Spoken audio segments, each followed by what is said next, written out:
Merci beaucoup, honorable Abdou. Mesdames, Messieurs de la presse, c'est toujours avec plaisir et gravité qu'on vous rencontre quand la situation l'exige. Et comme l'a précisé l'honorable Abdou, la situation et le mode de fonctionnement de l'Assemblée nationale du Sénégal, qui est un pouvoir autonome et indépendant, interpelle l'ensemble des députés de l'opposition, ce qui nous a amené à vous rencontrer aujourd'hui pour en parler. L'opposition parlementaire a décidé, pour une première dans notre histoire parlementaire, de boycotter les travaux de la dernière qui était initialement prévue demain 10 avril, mais qui, comme vous le savez, vient d'être reportée à une date ultérieure. En venant ici, nos deux présidents ou présidentes, coordinatrices du groupe des non-inscrits et présidente du groupe Takwalo, la collègue Aïssata Tall Sall, ont été saisis pour être informés du report à une date qui sera précisée par l'Assemblée nationale de la séance prévue demain. Donc l'opposition a décidé du boycott des travaux qui avaient été initialement prévus demain. Par respect pour nos électeurs et pour l'opinion nationale, nous avons décidé de cette séance d'information afin que nul n'ignore le sens et le bien fondé de notre démarche. Que se passe donc à l'Assemblée nationale pour nous amener à agir ainsi? La première raison fondamentale, deux raisons d'égale dignité et d'égale gravité.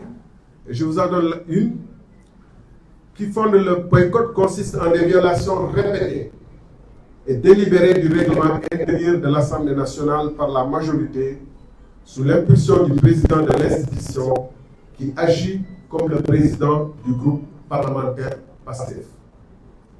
En effet, il n'est pas temps, premièrement, et manifeste pour tous que dans sa composition actuelle, le bureau de l'Assemblée nationale viole la loi portant sur la parité.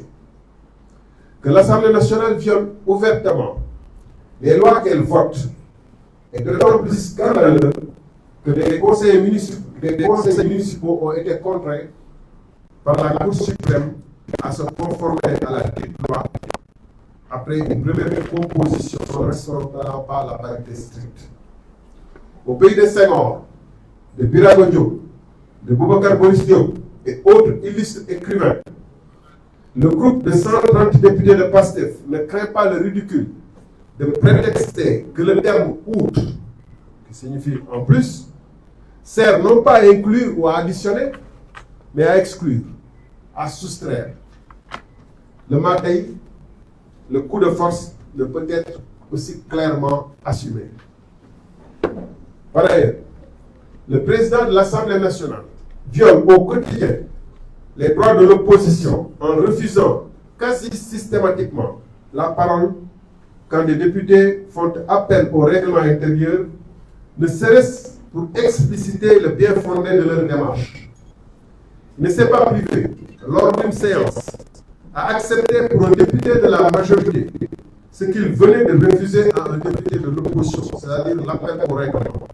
Cela participe de la culture du matin, du coup de force. Le président de l'Assemblée nationale s'associe à des entreprises visant à saborder l'initiative d'un député de l'opposition consistant à une proposition de loi écrite accompagnée d'un mémoire relatif à sa recevabilité, démontrant que la dite proposition n'entraîne pas d'impact financier. Jusqu'à ce jour, ce député, pas plus que les autres collègues, n'ont reçu de réponse écrite de l'Assemblée nationale, encore moins d'une preuve consistant à quoi consisterait l'impact financier allégué. Pas de réponse écrite, donc pas de possibilité de recours. Cela s'appelle du matériel. En quatrième point, on pourrait continuer à énumérer ainsi les violations nombreuses, répétitives et répétées, et assumées sans même les couvrir d'une apparence démocratique et de normalité. Le plus grave est que, dans ses interactions de tous les instants avec les membres de l'opposition, le président de l'Assemblée nationale de la plus élémentaire courtoisie et se prend pour un surveillant de camp plutôt que pour la deuxième personnalité de l'État, s'abaissant jusqu'à des manipulations de listes d'orateurs indignes de son rang, indignes de la tradition de l'Assemblée nationale, indignes de la démocratie, comme il a été donné à voir à l'opinion lors de la séance du 2 avril 2025 consacrée au vote de la pseudo-loi interprétative. Ce jour-là, le summum a été atteint quand son arrogance et son dévouement à l'exécutif et à son parti l'ont amené de façon répétée et avec sarcasme à multiplier des violations du règlement intérieur. Malgré plusieurs remarques faites par l'opposition, le président de l'Assemblée nationale a laissé une si importante et solennelle séance se transformer en meeting nourri d'applaudissements à tout va et de huées par le public. Les rappels des députés au règlement intérieur n'y ont rien fait. Le président de l'Assemblée nationale déclarant que les applaudissements du public faisaient certainement mal à l'opposition. Ainsi, le public est allé crescendo dans sa brillante présence et a failli à 2 députés lors d'une suspension des séances. En effet, nos 2 députés, dames ici présentes, qui vont peut-être à vous le préciser, ont failli être prises à partie dans l'enceinte de l'Assemblée nationale, dans les locaux de l'Assemblée nationale, par une partie de visiteurs qui les ont non seulement filmés, mais qui les ont menacés. Moi qui vous parle, j'ai été plusieurs fois insulté, conspué par des gens qui étaient présents dans les tribunes ou dans les travées de l'Assemblée nationale. De surcroît, le président de l'Assemblée nationale, par ses commentaires intempestifs et désobligeants, viole de façon outrancière le règlement intérieur, car, comme le public invité, il ne lui est permis d'exprimer aucune position ni idée sur le débat, même de façon allusive. Pire encore, il a refusé avec une désinvolture qui frise l'insolence de laisser les députés lire leurs amendements, montrant sa satisfaction personnelle lorsque d'autres y ont renoncé, outrés par son comportement inqualifiable.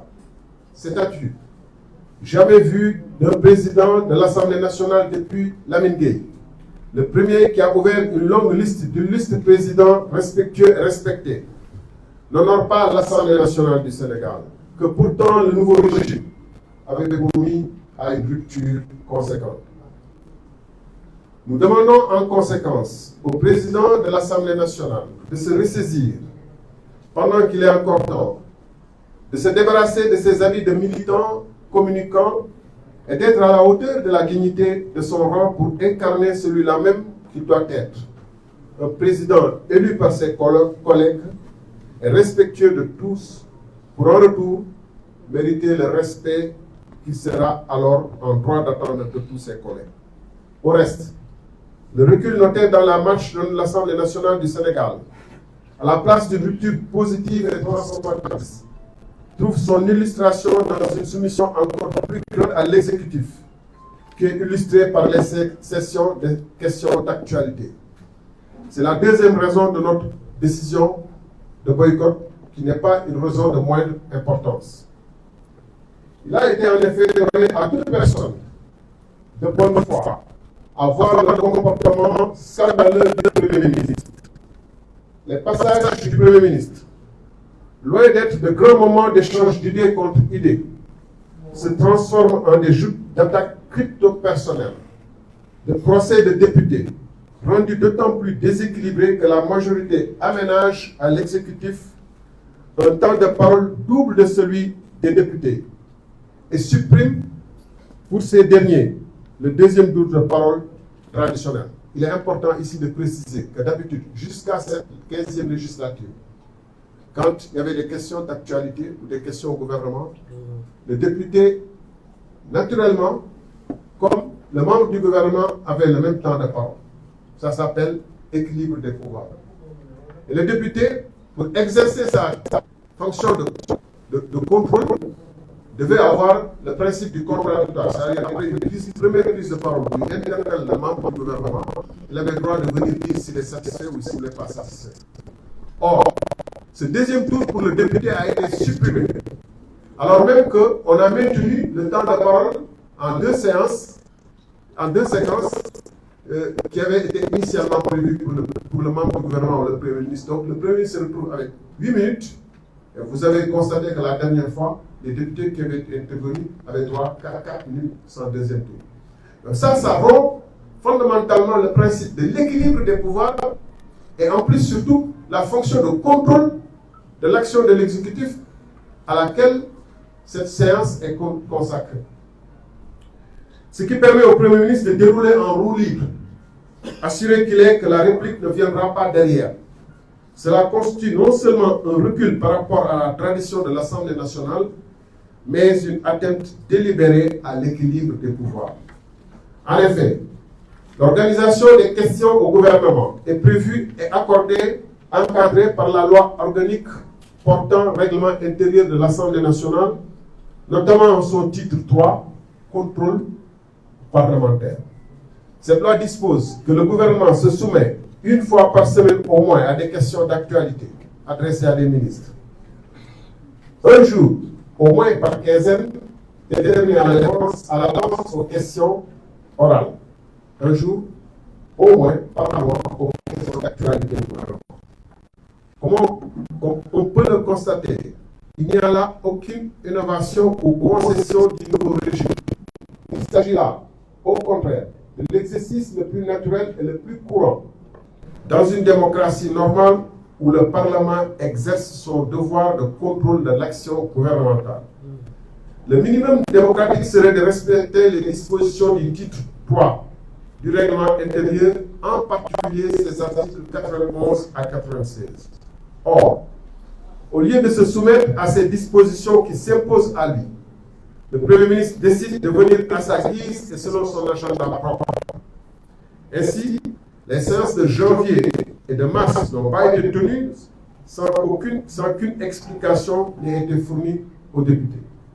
Mais pire encore, lorsque le Premier ministre fixe sa date et selon son propre bon vouloir, c'est pour se livrer à un exercice qui relève beaucoup plus d'un meeting que d'une séance et républicaine de réponse à des questions sur lesquelles ces réponses sont attendues par le peuple.